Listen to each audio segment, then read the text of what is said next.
¿Qué tal amigos? ¿Cómo les va? Es momento de una edición más de Amigos y Fútbol y el día de hoy, además de los asistentes de costumbre, Raúl Sarmiento, César Martínez, Alonso Cabral, Paco Arredondo, tenemos como siempre un invitado y hoy nos da mucho gusto compartir esta charla con José Antonio Tato Noriega. Querido Tato, ¿cómo estás? Bienvenido a Amigos y Fútbol, gracias por aceptar esta invitación. Gracias, Toño. Un gusto saludarlos a todos. ¿Cómo están? Un placer estar con ustedes a la orden. Bueno, pues aquí la pelota siempre, el saque inicial lo tiene Raúl Sarmiento, así que venga Raúl. ¿Cómo les va? Es momento de una edición más. Bueno, pues muchas gracias.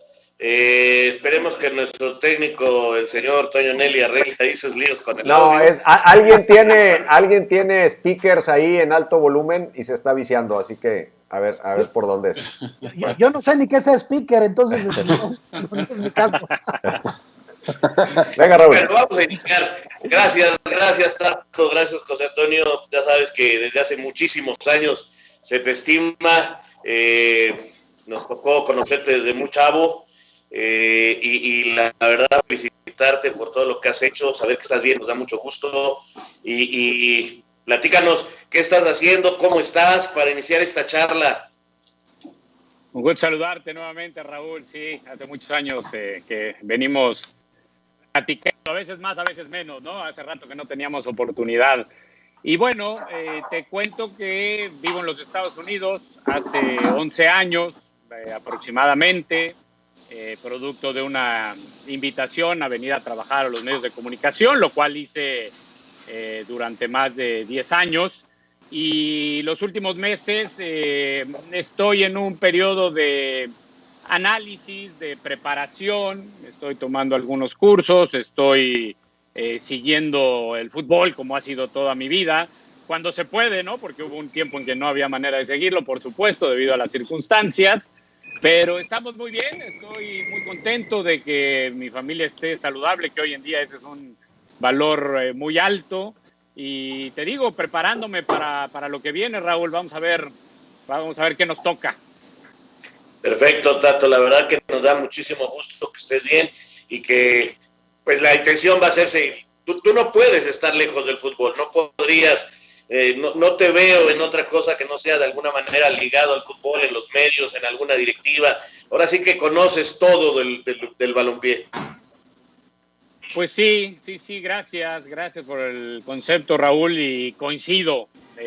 Nunca digas de esta agua no beberé. Si mañana alguno de ustedes me invita a un gran negocio fuera del fútbol y me prometen que podemos vivir de ello, a lo mejor le entro, pero lo más probable es que no. Lo más probable porque en lo que creo que puedo desempeñarme, en lo que he crecido y aprendido toda mi vida es el fútbol.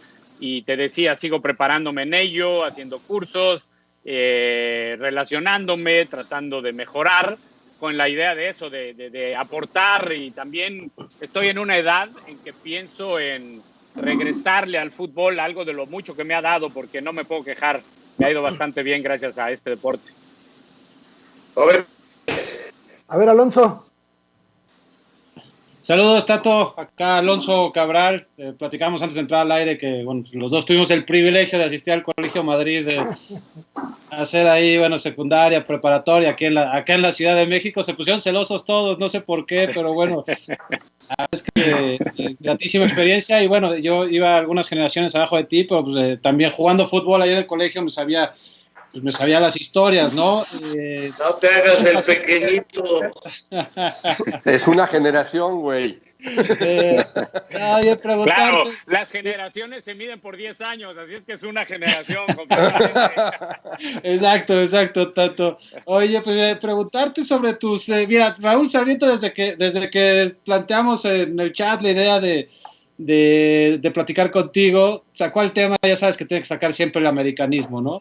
Preguntarte por tus carreras, por tu origen, por tu surgimiento en Pumas. ¿Cómo es que llegas a Pumas y cómo es que el Tato Noriega toma el camino del fútbol profesional? Bueno, primero te saludo con mucho gusto, Alonso. Y sí, como dices, fuimos felices en el glorioso Colegio Madrid, pésele a quien le pese. Pero sí, también es verdad que muchos años antes que tú. Respondiendo a tu pregunta, bueno, tendré que decir que yo llego a los Pumas a los 15 años de edad, después de haber tenido toda una infancia relacionada con el Club América. Yo ingresé a la escuelita del América, si mal no recuerdo, cuando tenía 5 o 6 años a más tardar, ¿eh? Sí. Es decir, muchos años estuve ahí, inclusive muchos amigos que todavía son mis amigos, mis grandes amigos de la infancia, los conocí ahí, en ese primer equipo incluso de la escuelita del América, es decir, son gente con la que llevo relacionado 45 años. Después estudiaron en el Madrid, gente inteligente también. Y y bueno, pero hablando en serio, después de esos muchos años en la escuela de fútbol del América, en donde creo haber recibido las bases, porque se hacían bien las cosas, creo yo, el hecho de tener aquel frontón, hace mucho que no voy, ahí en Cuapa seguramente siguen existiendo. No, ya no.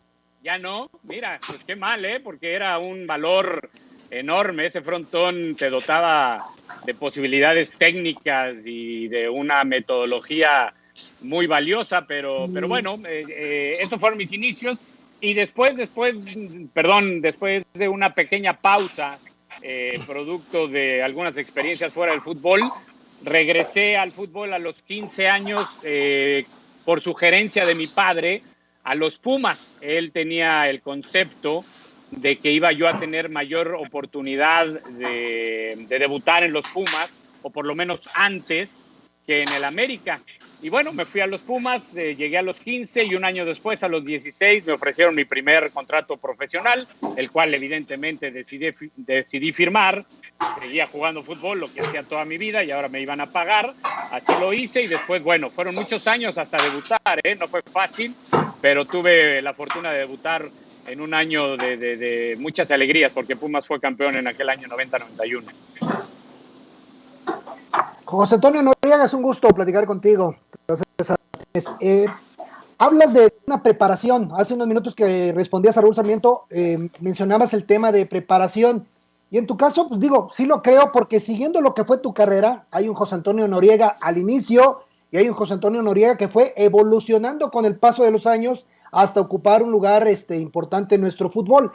Esta situación, esta vocación de aprender, de evolucionar, de tratar de mejorar las cualidades, ocultar las deficiencias, ¿la mantienes hoy día? Hola César, te saludo con gusto también y gracias por tu comentario. Sí. No estoy seguro que lo que tú comentas acertadamente tenga que ver con un mérito mío. El mérito, si acaso, habrá estado en no rendirme, en ser resiliente, pero no era tan pensado, era más automático, ¿no? Siempre he sido atrevido, siempre he sido aventado, fracasé muchas veces en mi vida, como lo hace todo mundo, y no me vencía, y eso a lo mejor me sirvió para ir escalando peldaños. Lo que creo es que, como en la vida, muy específicamente en el fútbol, hay quien llega antes y hay quien llega después por circunstancias, y algunos otros no por circunstancias, sino por madurez inclusive. Seguramente yo no era un jugador tan maduro a mis 17, 18 años de edad, en donde algunos ya presumían debuts y partidos en primera. Yo tuve que esperar todavía algunos años, pero después sí que fui capaz de mantenerme y de seguir creciendo. Y ante la pregunta específica de que si hoy lo hago, sí, hoy lo hago ahora sí conscientemente. Es decir, ahora sí tengo muy claro que uno tiene que seguir aprendiendo, que uno tiene que seguir preparándose, que uno tiene que evolucionar, adaptarse, aprender, la famosa resiliencia que hoy en día está tan de moda y que es muy cierta para salir adelante. Así es que la respuesta es sí, trato de ir por ese camino. Yo, Tato, Paco Arredondo, ¿cómo estás? Te mando un abrazo, tantos años sin vernos. ¿Cómo estás? Bien, Paco, gusto saludarte. Igualmente. Oye, quizá una de las primeras experiencias fuertes en tu carrera es, ya como profesional, tener como compañero de habitación al Tuca Ferretti, que te motivaba, te echaba para adelante, y cuando fue tu técnico, la historia cambió. ¿Esa fue uno de los primeros contrastes o retos que pudiste enfrentar en tu carrera? Sí, no el primero, pero es una anécdota simpática que yo siempre cuento porque pues, me parece eso, ¿no? Simpática. El hecho, para quienes no la conocen a fondo, les voy a platicar a lo que tú haces referencia. En aquel año 90-91, yo era uno de los más jóvenes del plantel, junto con Sergio Bernal, seguramente, y era un plantel que no concentraba, Esto es un paréntesis aparte, porque hoy en día de repente escuchas, wow, es que en Europa se hacen cosas, por ejemplo el Barcelona, que no concentra y van adelantados a los demás, cuando esto no es tan así. En aquel 90-91, Miguel Mejía Barón, que para mí ha sido un genio del fútbol, ya lo hacía y no concentrábamos, y aún así fuimos el equipo campeón con mayor número de puntos, mayor número de victorias, más goles anotados, menos recibidos. No sé si hasta el más disciplinado, esa estadística no la tengo, pero bueno, lo digo porque esto de que Tuca y yo coincidimos como compañeros de habitación fue durante la liguilla. Ya cuando el equipo calificó, pues ahí sí vino un periodo de concentración en esos hoteles del sur de la ciudad en donde acostumbramos concentrar para las liguillas, y Tuca, siendo el mayor de aquel equipo, que por cierto, esa es otra gran anécdota, Tuca debió haber estado retirado y ser parte del cuerpo técnico, pero Miguel, una vez más, genio, decidió incrustarlo en el equipo. Y entonces, no sé por qué, esa parte no la recuerdo, no sé si por el hecho de que yo era muy joven y el Tuca el mayor, nos pusieron juntos porque por cuestiones de carácter no era, somos y fuimos muy diferentes siempre Tuca y yo, y entonces imagínense, yo en la concentración calladitos, y el Tuca quería aire acondicionado, se le subía, si quería televisión también se prendía. ¿Qué canal? Sí, qué canal, exactamente. Y como no había control todavía, yo me paraba y seguía órdenes como debía de ser. Broma aparte, sí, evidentemente el Tuca tenía su carácter y pues yo estaba joven, entonces pues sí, realmente me sentía, pues no intimidado, pero sí respetaba su jerarquía. Fumaba el Tuca, no es ningún secreto, fumaba en la habitación y a mí eso me incomodaba, pero no decía ni pío. Y la anécdota consiste en que en las pláticas pues él me decía, vas muy bien, sigue haciendo lo que haces, Miguel te valora mucho, si sigues por ese camino vas a jugar mucho más partidos el año que entra, tienes un gran futuro, etcétera, etcétera. La historia termina con Tuca anotando aquel gran gol, siendo campeones, Miguel se va a Monterrey de entrenador y Tuca agarra el equipo con la desventaja, el infortunio, que yo era seleccionado nacional juvenil en aquel entonces, así se le conocía, y jugábamos las eliminatorias olímpicas, además de los Juegos Panamericanos. Entonces viajé mucho, me concentré con la selección y eso al Tuca no le hacía mucha gracia, y cuando yo llegaba a entrenar no le encantaba, no me dio tanta oportunidad. Seguramente yo tuve mucha culpa en no cumplir sus expectativas, y termina la historia en que después de haberme dicho que tenía mucho futuro y jugaría mucho más, pues jugué muy poco y tuve poco futuro en los Pumas y me fui a Monterrey. Y precisamente de eso, Tato, porque hoy mucha de la afición que está sintonizando esta transmisión está en la ciudad de Monterrey. Háblanos de lo que significó tu paso por el fútbol regimontano, porque específicamente lo de Rayados fue una etapa de un cambio radical, no tanto en lo futbolístico, sino en muchos aspectos de manejo de la mercadotecnia, de manejo de la imagen. Tú siempre has tenido pues un gran desenvolvimiento ante las cámaras, mucha conexión con la gente, y fuiste un ingrediente muy importante en ese paso que dio el cuadro de Rayados de Jorge Lankenau, de introducir comerciales del banco, de la casa de bolsa, en fin. Junto a lo futbolístico vino toda esta parte mediática que fue un antes y un después definitivamente. Bueno, primero agradezco tus palabras, Toño, y segunda te digo que ojalá se hubiera ganado en aquel entonces por estos aspectos como se gana hoy, ¿no? A lo mejor estaría yo un poquito más holgado a manera de broma. Pero sí, para mí Monterrey representa un antes y un después en mi carrera. Es un parteaguas importantísimo en todos los aspectos, porque salgo por primera vez de vivir en la Ciudad de México, donde hasta entonces había vivido toda mi vida. Por lo tanto, dejo de vivir también con mis padres, con quienes había vivido toda mi vida. y eso genera el adaptarte a muchos aspectos, ¿no? Cambio de clima. Recuerdo el tener que soportar los calores de Monterrey en verano no era sencillo.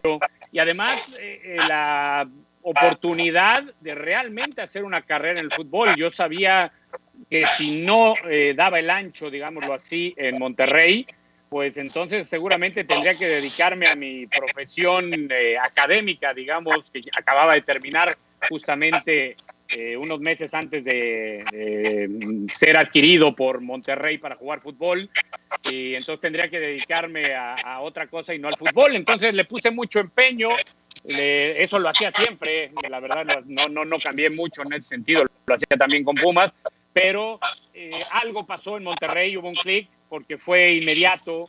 Yo llegué con Miguel Mejía Barón como entrenador bajo una invitación a ser un jugador suplente y sin garantizarme ninguna titularidad, ninguna posibilidad de minutos garantizados ni nada. Miguel, como siempre lo fue, muy claro, muy frontal, me dijo: a ver, vienes aquí porque te conozco, porque sé que vas a ayudar al grupo a entrenar bien, a competir, pero yo tengo un 11 titular en el que no estás y seguramente tampoco eres ni el primer cambio ni el segundo. ¿Le entras o no le entras? Y le dije: le entro, claro que sí.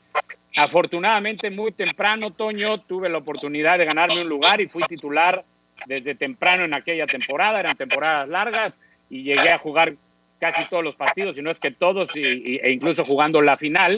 Y dentro de todo esto se dio lo que tú comentas, ¿no? Un Monterrey nuevo, un Monterrey o un equipo en el fútbol mexicano experimentando aspectos nuevos relacionados con la mercadotecnia, con la publicidad, a las que fui invitado junto con otros compañeros.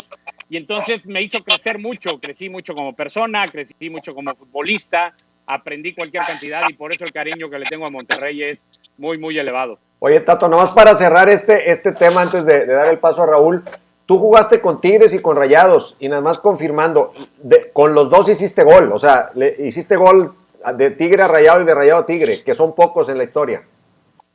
Sí, ya ves que allá en Monterrey cada vez que hay un clásico sacan cualquier cantidad de estadísticas y tengo el honor de aparecer en esa, tengo el honor de estar invicto en clásicos, eso es la verdad muy bonito, porque tú sabes lo que representa perder un clásico regio. Pues no perdí ninguno, ni jugando con Monterrey, ni jugando con Tigres, siempre gané o empaté, no sé lo que es perder. Y también por ahí en esas estadísticas que sacan, recuerdo que alguna vez he escuchado que somos de los pocos, no sé si somos 2 o 3, que hemos anotado un gol de chilena en un clásico. Me tocó también tener esa fortuna. ¿Cuántos jugaste, Tato? ¿Cuántos clásicos jugaste? Pues mira, la cuenta fácil es que jugué 4 años en Monterrey y 1 en Tigres, o sea, son 5. Por 2 al año son 10. Pero luego había un clásico que también lo meten a la estadística, que Toño no me va a dejar mentir, se llamaba el clásico del dulce. Del caramelo. Del caramelo, ahí sí. Está. Se jugaba como pretemporada y era en beneficio para los niños, ¿no? Lo que se recaudaba o parte de ello. Y tampoco ninguno de esos perdí, así es que más los de liguilla deben de ser aproximadamente 15, 16 partidos. Oye, y la pregunta de los 64,000, ¿qué colores te jalaron más, los de Tigres o los de Rayados? Es muy fácil, la verdad es muy fácil, Raúl. Rayados, lo comenté, tiene un lugar especial en mi corazón, en mi vida, y a Tigre le estoy muy agradecido, como tiene que ser con todos aquellos que te dan una oportunidad en la vida. Fue un año, son 2 torneos cortos, un año de también mucho aprendizaje, pero un aprendizaje, digamos, a golpes, porque fueron 2 torneos en los que no calificamos en Tigres, teniendo un verdadero trabuco, Si Toño me ayuda a recordar nombres como Diablo Núñez, como Luis Hernández, como Ramón Ramírez, como Jorge Campos, como Siboldi, David Oteo. No, éramos un trabuco, Joaquín del Olmo. Teníamos cualquier cantidad de buenos jugadores y no fuimos capaces de calificar en 2 torneos seguidos. Así de mal lo hicimos, imagínate. Y se aprende mucho de eso. Oye, ¿y la presión, Tato, de qué lado hay mayor presión? Bueno, supongo que en ese momento con Tigres, con el equipo que traías, pero también con Rayados. ¿Hay diferencias entre las presiones por parte de las aficiones en Monterrey? ¿Qué es lo que sienten los jugadores? Pues mira, yo creo que esto va cambiando con el tiempo, ¿no? Ni Tigres ni Rayados son las instituciones que eran cuando yo jugué, así como cuando yo jugué eran diferentes a las de muchos años antes, ¿no? Porque son 2 instituciones que han tenido un crecimiento progresivo. Entonces, yo creo que hoy tienen mucho más presión por el nivel de inversión que hay en ambos equipos, por el estadio, por ejemplo, que acaba de construir no hace mucho Monterrey, etcétera, etcétera.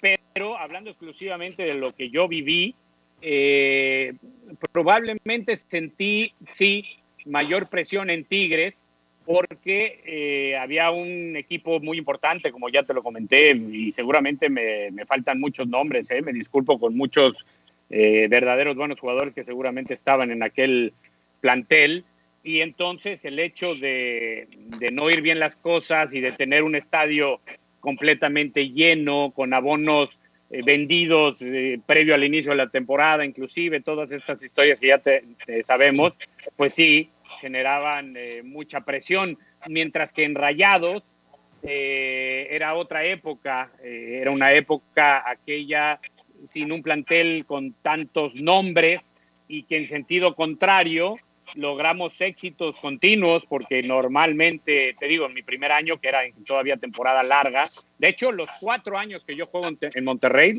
los 4 son temporadas largas, porque cuando salgo de Monterrey comienzan exactamente los torneos cortos, y si mal no recuerdo, las 4 temporadas calificamos a la liguilla, una de ellas fue final, ganamos algún trofeo de Recopa de Campeones, en fin, el equipo compitió bien en CONCACAF, nos fue mejor. Entonces la presión la sentí más en Tigres por el hecho de no conseguir objetivos, pero vaya que en Rayados también el tener el estadio lleno y esta inversión que se comenzaba a tener por parte del ingeniero Lankenau, etcétera, también generaba una alta responsabilidad, sin lugar a dudas.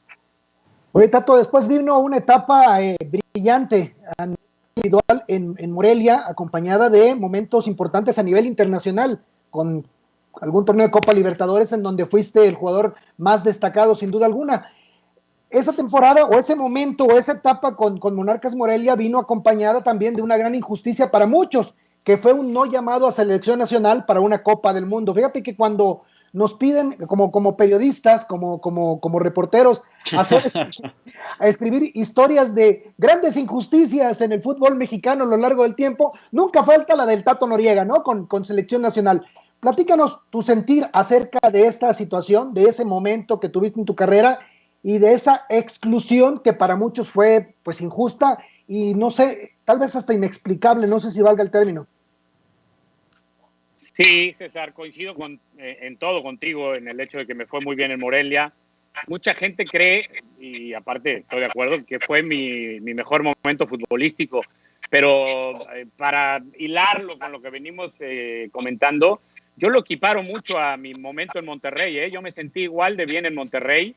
Lo que pasa es que está un poco atrás en mi carrera y a lo mejor se olvida, se deja un poco más atrás y era más joven. A lo mejor al estar más maduro, pues le saqué mayor provecho. Pero bueno, metiéndome específicamente en lo que comenta sobre el no llamado al Mundial, lo primero que digo es que sí, yo coincido. Yo sé que merecía ir, lo tengo muy claro. Yo sé que hubiera sido útil, yo sé que hubiera aportado, pero también tengo que decir que sé que yo no era Messi, o para llevarlo a territorio nacional, no era Cuauhtémoc Blanco. Es decir, yo no era un jugador que me caracterizaba por hacer diferencia. Igual no fue un mundial tampoco, ¿eh? Claro, sí, es verdad, es cierto, también le tocó. Pero lo que trato de decir es que entendiendo y teniendo muy claro que debía haber ido, que lo merecía, lo tengo clarísimo, no lo tomo como una frustración en mi carrera o una cosa que no haya superado. Afortunadamente tuve la posibilidad desde aquel momento de tener las cosas claras y yo creo que el hecho de sentirte bien contigo mismo ayuda mucho en la vida. Y yo me sentí bien conmigo mismo, no estuvo en mí, no hubo algo que yo dijera, caramba, si yo hubiera hecho esto, si me hubiera cuidado más, si hubiera entrenado mejor, si hubiera qué sé yo, habría ido a un mundial. No, hice todo lo que estuvo en mis manos, creo que lo hice bien, los rendimientos ahí están, los resultados, las estadísticas, lo que se quiera tomar como parámetro, ahí están, entonces eso me dejó muy tranquilo. Y también, ¿sabes qué? El entender el fútbol, ya tenía yo 32 años y eso me permitía estar maduro y saber que los entrenadores toman decisiones subjetivas, muchas veces cuestionables, pero la mayor parte del tiempo respetables. Y la decisión de Javier, pues así, en ese momento para mí así lo fue respetable y en ningún momento ustedes pueden revisar y yo no salía a decir nada en contra de él. Sí, con el tiempo me preguntan si me dolió y les digo que sí me dolió, más en el aspecto personal, porque Javier era una persona cercana a mí, éramos amigos, así lo consideraba yo. Tal vez no, y eso puede ser la explicación de que por qué no me lo dijo. Esa parte, y esa es la respuesta. El no haberme dicho, oye, Tato, tomar un teléfono, oye, Tato, no te voy a llamar.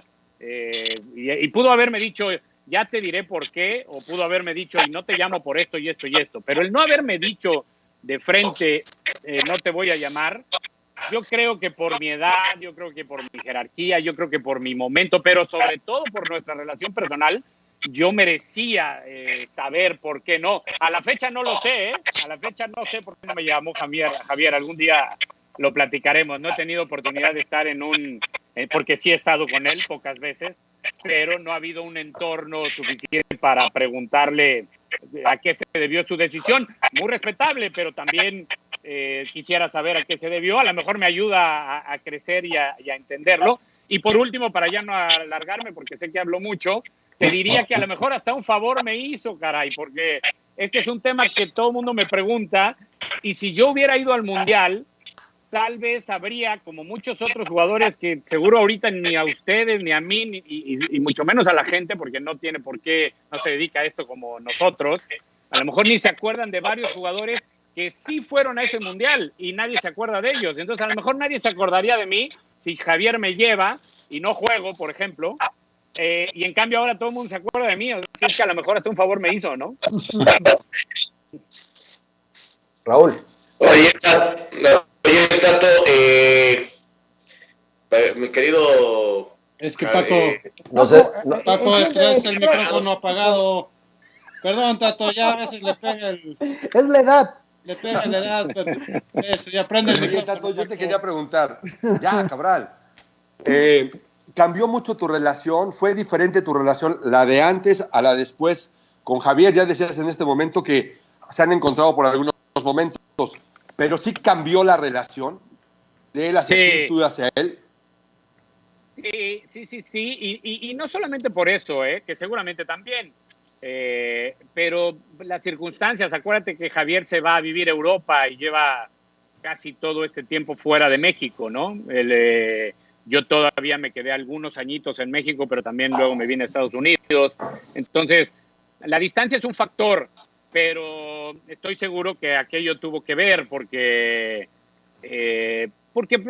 yo no iba a hacer mucho por buscar, es decir, sí, la verdad, como persona sí quedé con un mal sabor de boca en ese sentido, entonces no iba a hacer mucho por buscar esa relación, ¿no? Y para Javier pues, habría que preguntarle, no sé si no le importaba o simplemente no pudo o no quiso, no sé, pero no importa, el chiste es que yo a Javier lo sigo valorando como el mejor entrenador mexicano de la historia, sin lugar a dudas, y nos sigue representando muy bien y ojalá haya muchos que sigamos su camino, pero a nivel personal pues nos hemos encontrado muy poco. Alguna vez, ¿en dónde fue? En Brasil, en el Mundial de Brasil, comimos juntos, pero comimos con algunos otros amigos, futbolistas, y alguien más de su familia, y nos hablamos por teléfono en alguna ocasión en el que yo siendo comunicador y él teniendo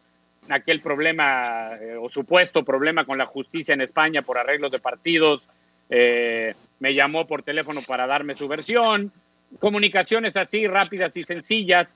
Yo no tengo ningún resentimiento, sí tengo curiosidad, le soy muy sincero, pero nada más, sigo apreciando las capacidades de Javier como entrenador, que seguramente tienen que ver con sus capacidades como persona, pero yo creo que nuestra relación pues ya no existe como tal, ¿no?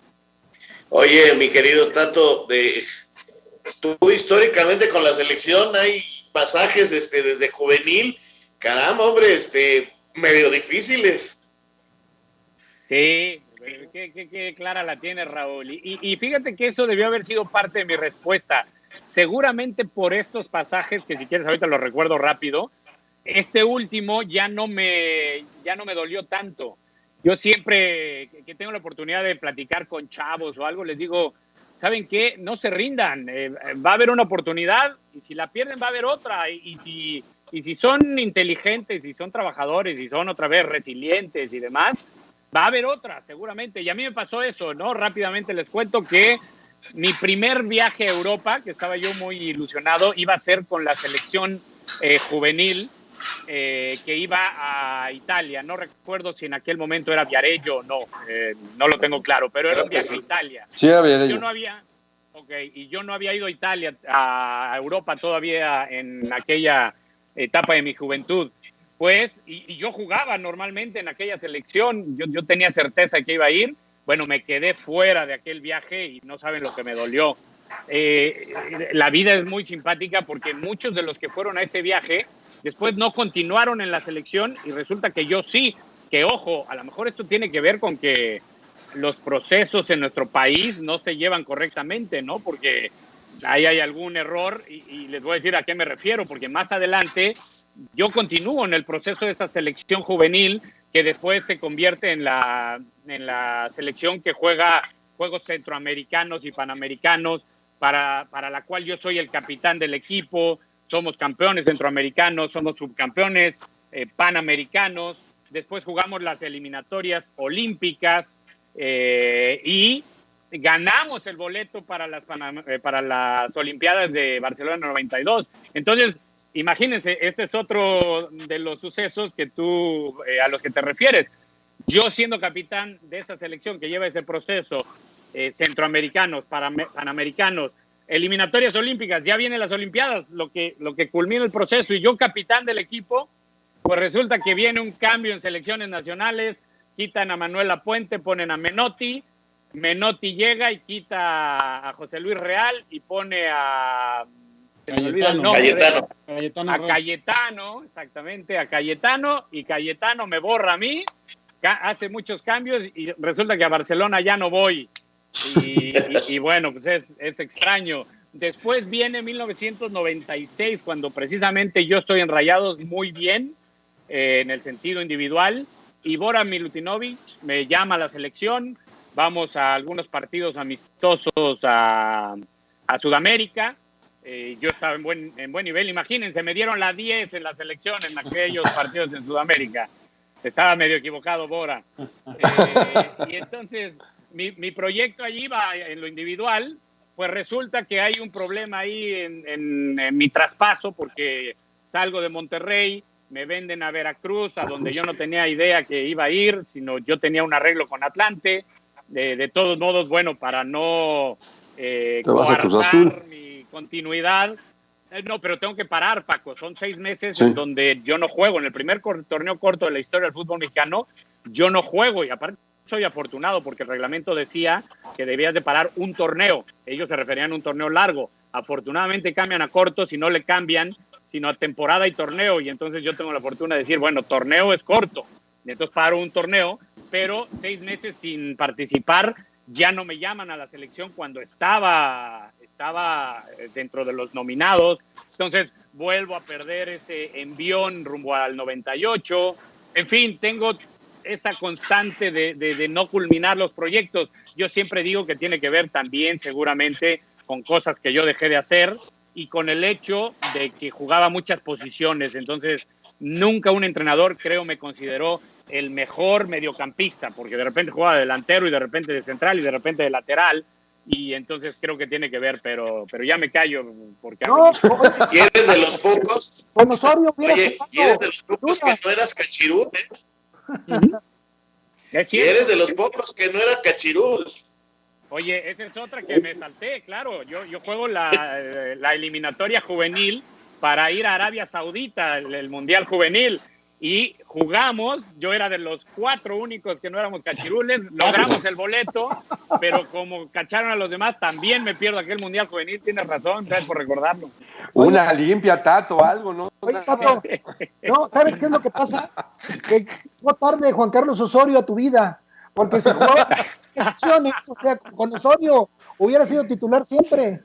Es cierto, y seguramente por eso yo lo defiendo, porque yo creo mucho en la plurifuncionalidad del jugador, pero tienes razón. Coño. Tato, pasando a los temas del momento en el fútbol, ¿cómo ves la situación que se viene en nuestra liga? Viene ahora este torneo, pues previo, digamos, un torneo de pretemporada, luego viene el reinicio del torneo en estas nuevas circunstancias. ¿Cómo sientes el antes y el después del fútbol en general, pero muy en particular del fútbol mexicano, con todo este momento histórico que estamos viviendo? Pues es inevitable que sea parte de la palabra, la podemos elegir entre crisis o algo diferente o una pausa, porque es un golpe muy fuerte mundialmente, no solamente al fútbol, sino a toda cualquier tipo de industria y a la sociedad y al ser humano. Entonces, habrá cambios importantes, creo yo, Toño. Es evidente y ya lo empezamos a ver, cómo no hay grandes compras, cómo hay más bien intercambios. Seguramente vamos a ver oportunidad para más jóvenes, seguramente vamos a ver oportunidad para aquellos jugadores que, por ejemplo, estaban en la extinta Liga de Ascenso y que destacaban y que ahora pueden tener un espacio debido a las circunstancias. Entonces, no me preocupa demasiado, no me asusta, porque creo que debemos tomarlo como lo hacen algunas culturas orientales, ¿no? Que dicen que crisis es igual a oportunidad. Entonces, creo que así lo debe tomar el fútbol mexicano, una oportunidad, por ejemplo, de equipos que no tienen tanto presupuesto como otros que sí lo vienen teniendo durante años. Pues a lo mejor es el momento para esos equipos sin tanto presupuesto de acortar las distancias y pelear aún más, porque el torneo mexicano es muy peleado entre todos. Ahora lo será por las circunstancias del formato competencia todavía más, ¿no? Porque sabemos que 12 equipos van a tener la oportunidad de pelear por el título. No me encanta la idea, no creo que sea lo mejor, pero también entiendo que hay que hacer algo. De hecho, estamos hablando de la dificultad financiera que esto genera y pues los dueños tratan de encontrarle la fórmula, dueños y directivos, y esta es una de ellas. Así es que más allá de que competitivamente no sea lo ideal, pues es una solución, ojalá que pasajera, porque no me encantaría que se quedara por mucho tiempo, pero creo que el fútbol mexicano va a seguir dando de qué hablar, va a seguir creciendo. Hablábamos hace algunos minutos de aquel evento de los cachirules, que desde mi forma de ver las cosas es un parteaguas en el fútbol mexicano y a partir del cual se han hecho las cosas muy bien, porque si lo pensamos, antes de aquella época se hacía trampa y no ganábamos nada. Y después de eso, sin trampa, hemos ganado bastante. Y la Liga Mexicana está considerada como una de las mejores del mundo, detrás de las más importantes, por supuesto. No estoy equiparándola con ellas, pero cada vez hay más y más voces de afuera del fútbol mexicano que reconocen. Hace poco escuchaba a Paco Gémez y alguien más decir de la valía que le veían y la competitividad al fútbol mexicano comparada con la Liga Española, a la que conocen muy bien. Creo que fue Michel el que lo dijo también recientemente. Y esto habla de que se han hecho bien las cosas, así es que más allá de este problema actual que es mundial, yo creo que México se va a adaptar, creo que hay una buena organización, siempre hay cosas que se pueden hacer mejor, pero creo mucho en nuestra liga, soy de los defensores de la Liga Mexicana. Oye, Tato, mira, te mando saludos mucha gente a través de las páginas de Facebook en donde estamos transmitiendo todo esto, Tony LG, Enrique M, Luis Gómez, Víctor Moreno, Oliver Strebel, Brian Monreal. Mira, saludos a Luis Diego Obando desde Costa Rica, un buen amigo de César, de Paco también. Abrazo a Luis. Marta Mora va de Monreal. Tú tienes ahí más también mensajes. Toño, gente de Monterrey que recordó al Tato luego con el tema de los los goles para los dos equipos. Y ahí tienes más nombres también, ¿no? Oye, Tato. El chileno se tropezó, ¿Eh? ¿Qué pasó, Raúl? El chileno se tropezó. ya oí, ahora sí, bien, es verdad. Oye, Tato, este mensaje no lo publiqué porque está muy largo y no nos cabe en la pantalla, pero a ver, dice aquí una persona, platícala, ya sabes las novelas, ¿no? Que se arman aquí. Platican, estaban en el draft de Cancún y Jorge Lankenau preguntó por Tato y Mejía Barón le dijo, no lo contrates porque no le puedo garantizar que juegue. En una de esas Miguel se para de la mesa y Lankenau lo contrata. Y al llegar de nuevo le dice a Mejía Barón, ¿por qué lo contrataste? Porque va a ser un jugador que nos va a llevar mucha gente al estadio y va a vender muchas playeras. Es leyenda Dice urbana. Que muchas mujeres y muchas playeras. Arturo Martínez, que la cuenta. ¿Es leyenda urbana o es cierto? Pues te la voy a preguntar a Miguel, porque Miguel es un gran amigo mío. La ignoro, es decir, las partes que sí son ciertas. Alguien alguna vez me había dicho esto de que el ingeniero Lankenau había hecho ese comentario, no en el sentido de que Miguel haya dicho no lo contrates, sino en el sentido de decir el ingeniero Lankenau nos va a ayudar en esto. Esa parte sí la conozco. Lo que no conozco es que Miguel le dijera no lo contrates. Se me antoja difícil, les voy a decir por qué, pero de todos modos les prometo que yo tengo comunicación constante con Miguel, es un gran amigo y es una persona muy frontal, no va a tener ningún problema en decirme, es verdad, yo no te quería. Pero se me antoja difícil porque yo recuerdo que teníamos contacto previo. Es decir, para mí no es una sorpresa ir a Monterrey. A mí Miguel me hablaba y me decía, oye Tato, hay la posibilidad de venir a Monterrey. Mi directiva podría negociar con Pumas y podrías sumarte y podrías venir bajo este esquema que ya les platicé, me dijo ahora sí que desde antes, ¿no? De antemano. Me dijo, no vas a ser titular y no vienes con nada garantizado. Es previo. Y luego viene la llamada de Miguel diciéndome, oye, ya se cerró lo que te venía diciendo, ahora comunícate con la directiva. Entonces, es probable que no sea cierta esa parte, pero nunca sabes. Así es que lo preguntaré a Miguel. Pero sí coincide, Tato, coincide con lo que tú decías, de que Miguel siempre fue muy claro que de inicio no tenías garantizada la titularidad. O sea, porque el aficionado menciona, no que Miguel no te quería, sino como que dijo, oye, pues no lo traigas porque no sé si le puedo garantizar jugar. Pero bueno, ya nos aclaras que eso tú lo habías hablado con él desde antes. Venga, Raúl. Sí, les voy a platicar otra leyenda urbana del Tato Noriega. Ya está, me da miedo, Raúl. Chismoso. Tato, bueno, tu hermano y mi hijo fueron compañeros hasta de prepa, ¿qué te digo? Y del América, ¿qué te digo? O sea, yo fui entrenador de su hermano, Raúl. No, pues lo echaste a perder. En un viaje a Minnesota, que se organizaba con el Colegio Madrid. Tu hermano estaba ahí también y bueno, era Jorge Ballesteros, el Cocol, su entrenador, pero yo iba con él, yo iba de auxiliar con todos esos, con Juan Aguirre, con Toyo también. Lo habíamos formado en el club hasta que apareciste tú, pero bueno, eso ya es otro problema. Ahí va la leyenda. Dicen que cuando venía ya el Mundial, hubo una persona que se acercó a Javier Alarcón y le dijo, hay que llevar al Tato Noriega con nosotros, porque habla bien, está en la polémica, el Tato tiene que ir con Televisa. Y pues a esa persona dijeron, no, a lo mejor no nos viene bien ahorita, pero dile que más al rato, porque yo quería, y esa persona era yo, y apareciste en TV Azteca y tú hiciste una gran carrera. ¿Cómo te sientes en los medios? Wow, pues es así, es nueva, Raúl. Qué lástima que no tuviste fuerza, porque de una u otra manera me hubiera beneficiado, no sé cómo, pero bueno, estoy seguro que hubiera sido para bien. Qué buena historia. Sí, fíjate, hace rato que hablábamos de la situación del Mundial y no ser llamado, es otro aspecto, ¿no? Que al no ir al Mundial y ser invitado por TV Azteca, pues me permite comenzar en tele, porque yo ya en ese momento hacía cuestiones en radio y en prensa escrita, con invitaciones de Heriberto Murrieta, sobre todo, que siempre ha sido muy amable conmigo y es mi amigo. En Contraataque.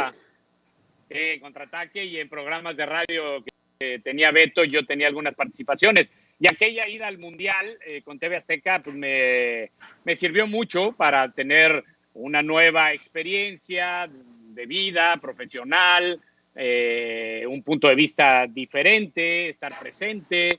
Entonces, pues fue muy enriquecedor. Ignoraba por completo esto que dices de tu propuesta, pero bueno, te lo agradezco y como dices, a lo mejor no estabas equivocado, porque después, ya habiendo yo estudiado la carrera en Ciencias de la Comunicación, pues me dediqué a esto por 10 años hasta ahora, ¿no? Veremos qué sigue. Oye, Tato, te toca también en ESPN una época de crecimiento hacia el mercado de habla hispana. Te toca viviendo en Estados Unidos en ESPN Deportes. ¿Cómo es visto el fútbol mexicano desde el mercado estadounidense? A mí me llama mucho la atención qué tan atractivo es para ellos el fútbol mexicano, porque bueno, tú lo viviste durante mucho tiempo, ¿no? Tal cual ese tema. Sí, Alonso, yo creo que estamos perdiendo terreno. Si yo comparo lo que era hace 10 años a ahora, casi 11 años después, mejor dicho, que llevo viviendo en territorio estadounidense, creo que la Premier League inglesa, por ejemplo, está mucho más arraigada, y la Liga Española están teniendo mucho mayor penetración, y eso no nos conviene. Por supuesto que el fútbol mexicano sigue siendo pues el vecino, ¿no? Y no solamente el vecino, sino mucha población de los Estados Unidos es no solamente latinoamericana, sino mexicana en específico, y siguen a sus equipos. Pero creo que podríamos crecer más. Creo que deberíamos de tratar de tener una mejor penetración, una mayor influencia con la gente, para que se siga más de cerca al fútbol mexicano, y que los seguidores del fútbol en general tengan en el fútbol mexicano un cachito de su corazón o de su conocimiento futbolístico, que vayan y compren una playera de un equipo mexicano en vez de hacerlo de un equipo de la Liga Premier o del Barcelona y del Real Madrid, que están altamente posicionados, ¿no? Espero estarme explicando. Sí creo que el fútbol mexicano necesita crecer más comercialmente aquí en los Estados Unidos, porque la selección es otra cosa. La selección sí está muy bien establecida, pero no tanto los equipos. Oye, Tato, pero es que mira, de pronto hablo a nivel general, los medios de comunicación aquí en México, o quienes trabajamos del fútbol mexicano, tenemos parte de responsabilidad, porque digo, voy a generalizar por única vez, porque no me gusta la generalización, nunca me ha gustado, pero nos las pasamos peluceando al fútbol mexicano, hablando mal de nuestra liga, diciendo que nuestros equipos no sirven, que nuestro torneo es mediocre, etcétera, etcétera. Y yo recuerdo, hasta hace pocos años, en Argentina, en la televisión argentina, teníamos un lugar muy importante los fines de semana, por la noche, nos tocó, estando allá en Argentina, ver partidos de la liga en México. En Centroamérica eran más importantes los equipos de la Liga Mexicana que los equipos locales. O sea, el niño tico le iba al Cruz Azul y después al Saprissa. En los Estados Unidos mismos, o sea, ya hoy, primero eres de Liverpool, después ahí medio te gana el Barcelona, el Nápoles, pues te simpatiza, y por ahí después le vas al América. Y es una situación en donde sí se ha perdido la pisada, y mucho tienen que ver, insisto, los medios de comunicación y los mensajes que emitimos del fútbol mexicano. Estoy soy enemigo de decir 200% de acuerdo porque eso no existe, pero 100% de acuerdo contigo y ojalá pudiera decir más porque es una verdad enorme, es una verdad enorme. Es como decimos, hay que hablar bien del caballo, ¿no? Para venderlo. Y es una característica muy, muy triste de nuestros medios de comunicación que, ojo, es probable que sean un reflejo de nuestra cultura y de nuestra sociedad, ¿no? Pero Claro. Uno espera que en los medios de comunicación haya un poquito más de educación y de conocimiento y de conciencia de que debe de ser diferente y de que el famoso malinchismo debemos tratar de erradicarlo, porque es así, César, lo veo exactamente como tú. Yo me frustro mucho de escuchar a tanta gente hablar mal de nuestro fútbol, sobre todo cuando no es justo, cuando es justo está bien, eso, no porque, se trata de engañar. sí, porque no se trata tampoco de ser porristas, o sea, ni de sacar los pompones a cada rato, se trata de utilizar la justicia o hablar con argumentos, y quienes hemos tenido la oportunidad a través de esta profesión de ver el fútbol en muchas latitudes y estar cerca de otras ligas y de otros torneos y de muchas circunstancias, o sea, los que hemos tenido la oportunidad de comparar, insisto, no podemos ser tan injustos. Completamente de acuerdo. Y mira, ahora que hablas de comparación, yo he tenido durante toda mi vida futbolística, que ya está bastante dilatada, porque si les digo que firmé mi primer contrato profesional a los 16 años, perdón, y tengo 50, pues entonces son 34 años de carrera relacionada de una u otra manera con el fútbol profesional. Y esto me ha dado la oportunidad de viajar a muchísimos lugares del mundo y además lo he hecho desde el punto de vista del jugador, lo he hecho desde el punto de vista del directivo, lo he hecho desde el punto de vista del comunicador, lo he hecho desde el punto de vista del aficionado también. Y te puedo decir que la constante en estos 34 años de poder comparar al fútbol mexicano, sobre todo, insisto, a partir de aquel parteaguas del más o menos 1990-91 de los cachirules, en que se comienzan a hacer las cosas de otra manera, ya hay una estructura, ya hay un proyecto, el fútbol mexicano es muy competitivo, es muy organizado, tiene gran infraestructura, tiene gran calidad, paga buenos sueldos, es muy, muy bueno y ha ido creciendo y creciendo, pero también es verdad que seguimos o se sigue dentro de los medios de comunicación, sobre todo, menospreciando y sobajando y me parece que es una postura muy equivocada. Y podría yo entrar en ejemplos miles, ¿no? De decir, a ver, me tocó enfrentarme a Paul Gascoigne, por ejemplo, ya no me acuerdo si fue en Toulon o en Viarello, fue en Toulon contra Paul Gascoigne y sí, nos ganó Inglaterra 2-1, pero 2-1 y además seguramente éramos más chavos de aquel equipo que el equipo inglés que nos ganó. Y así le seguimos, me tocó Copa Libertadores y jamás me sentí al revés, siempre sentí que fuimos superiores a los rivales y con selección nacional también. Y me ha tocado estar presente en estadios de los primeros niveles del mundo y ver el nivel competitivo y después estar presente en un equipo, en un estadio del fútbol mexicano y poder comparar. Y no voy a decir que el fútbol mexicano está al nivel de los más grandes del mundo, pero sí estamos detrás de ellos. Es muy, muy competitivo, muy organizado, muy formal, así es que más allá de, también, ojo, lo dijiste bien, no hay que caer en ser porristas. Más allá de que hay varias cosas que se pueden hacer mejor, por supuesto, el fútbol mexicano está en un muy buen lugar. Venga, Alonso. Sí,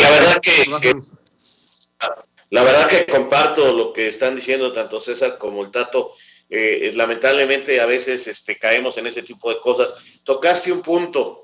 ¿Te gustó ser directivo? ¿Te gustó estar dentro de una directiva de un equipo? Porque lo has hecho todo, José Antonio. Muy interesante pregunta. Me gustó en el sentido de que creo capacidades para aportar. O sea, yo recuerdo echo el cassette para atrás y digo, esto lo hicimos bien, si hubiéramos hecho esto, Es decir, confío en mis capacidades de lectura del fútbol, del conocimiento del mismo. En fin, quisiera tener alguna revancha, sí, por supuesto. Lo que pasa es que creo que las oportunidades que tuve fueron muy tempranas, no estaba yo suficientemente maduro y listo para aquellas circunstancias, porque fueron 2 proyectos que no tenían las bases que hubiera necesitado alguien como yo, que era joven y que todavía necesitaba crecer y conocer algunos aspectos. Hoy, muchos años después, me siento muy preparado, me siento con mucho mayor conocimiento. Comentaba que estoy estudiando.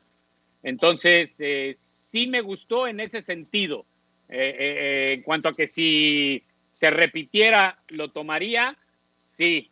Y aquellas experiencias que tuve me dejaron el aprendizaje de elegir bien. Es decir, si yo hoy en día, y les comparto, que he tenido la fortuna de haber sido ya invitado a algunos proyectos, nada se ha podido aterrizar. Yo por cuestiones personales pretendo estar 2 años más aquí donde vivo y en 2 años veré qué sigue, pero he sido invitado y a lo mejor incluso antes de esos 2 años hay alguna fórmula que me permita seguir aquí, pero ir y venir, y sé que puedo encontrar una estructura que me permita aportar, ayudar y ser exitoso en esa faceta, porque la verdad es que en las oportunidades que tuve no me fue bien, pero aprendí mucho y me quedan, no voy a venir a decir qué fue lo que creo que aporté, pero sí creo que dentro de los malos resultados globales que se tuvieron, creo que tomé decisiones acertadas, otras no, y creo que mi conocimiento ha crecido muchísimo. No sé si te respondí, perdón, Raúl. Está bien, no, está bien. Jóvenes, porque se nos acaba el tiempo. Sí. Rápidamente, quiero aprovechar para platicar y preguntarle a todos los demás también, empezando por Tato. El día de hoy se anuncia un torneo previo al campeonato. El torneo GNP por México se llama. Son 2 torneos amistosos que al final va a tener un campeón. Es un torneo, con 2 sedes. He escuchado muchas críticas al respecto, ya de que no debe de organizarse, de que no debería haber estos partidos previos a la liga. Entonces yo quería preguntarte, Tato, si tú crees que está bien ya que el fútbol mexicano regrese y estos esfuerzos. Hablabas también de que no te gusta el tema de los 12 calificados, pero entendías la necesidad de los equipos. ¿Qué te parece este torneo? Y también les pregunto a todos los demás, ¿qué les parece que se haga este torneo en este momento, que es tal cual un torneo de pretemporada? Doy mi opinión muy rápida. Yo no le veo problema. Son torneos finalmente amistosos que han existido siempre. Entiendo el asunto de la pandemia, pero si hay una luz verde ya para los entrenamientos, si hay una luz verde para el comienzo del torneo. El comienzo del torneo es después por decisión de la liga, pero las autoridades ya han dado la anuencia que se puedan realizar compromisos, entonces no le veo el por qué no. Yo siempre celebraré las ideas, yo siempre celebraré el que se intenten las cosas antes de quedarse pasmado. Digo, criticamos a la Federación Mexicana de Fútbol en un momento, o critiqué a la Federación en un momento en el que yo sentí que se había quedado pasmada, que no había tenido u ofrecido alguna solución o alguna alternativa. Hoy aplaudo que haya ideas que tratan de mover el fútbol y la economía del fútbol como sea. Sí, yo también, mira, yo veo... Dale, Rub. Bueno, rápido, yo no le veo ningún problema. Creo que el problema está otra vez un poquito en los medios de comunicación. Yo ya no pertenezco a Televisa ni nada, ni a TV Azteca, por supuesto, y me parece que por ahí vienen las críticas.